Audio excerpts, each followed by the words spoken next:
Il s'éleva aussi parmi les apôtres une contestation, lequel d'entre eux devait être estimé le plus grand. Jésus leur dit, les rois des nations les maîtrisent et ceux qui les dominent sont appelés bienfaiteurs.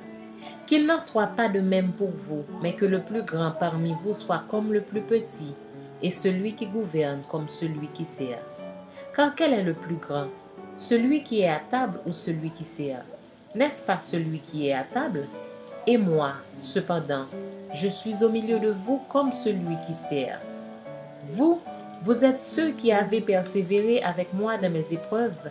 C'est pourquoi je dispose du royaume en votre faveur, comme mon Père en a disposé en ma faveur, afin que vous mangiez et buviez à la table de mon royaume, et que vous soyez assis sur des trônes pour juger les 12 tribus d'Israël.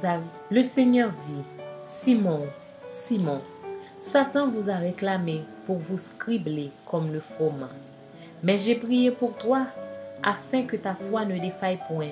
Et toi, quand tu seras converti, affermis tes frères. Seigneur, lui dit Pierre, je suis prêt à aller avec toi et en prison et à la mort. Et Jésus dit, Pierre, je te le dis, le coq ne chantera pas aujourd'hui que tu n'aies nié 3 fois de me connaître. Il leur dit encore, quand je vous ai envoyé sans bourse, sans sac et sans souliers, avez-vous manqué de quelque chose? Ils répondirent, de rien. Et il leur dit, maintenant, au contraire, que celui qui a une bourse la prenne, et que celui qui a un sac le prenne également, que celui qui n'a point d'épée vende son vêtement et achète une épée. Car je vous le dis, il faut que cette parole qui est écrite s'accomplisse en moi. Il a été mis au nombre des malfaiteurs, et ce qui me concerne est sur le point d'arriver.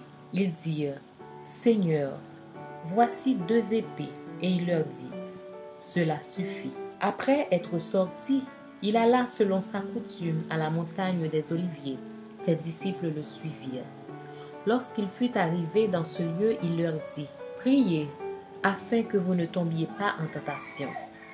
Puis il s'éloigna d'eux à la distance d'environ un jet de pierre, et s'étant mis à genoux, il pria, disant, Père, si tu voulais éloigner de moi cette coupe, toutefois que ma volonté ne se fasse pas, mais la tienne. Alors un ange lui apparut du ciel pour le fortifier.